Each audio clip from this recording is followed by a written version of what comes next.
Hello, question 60.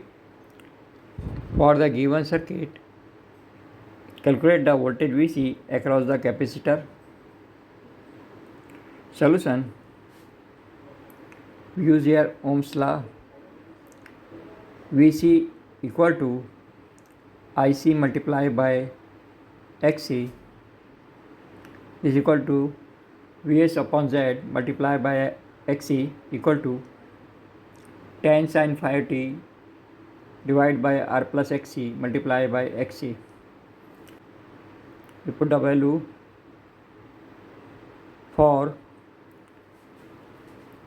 omega equal to 5 and capacitor C 1 microfarad and resistance value 200 kilo ohm here.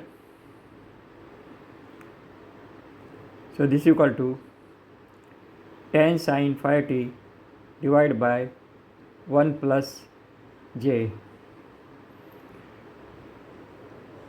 We convert 1 plus j in polar form. This is equal to tan sin phi t divided by root 2 45 degree. So Vc equal to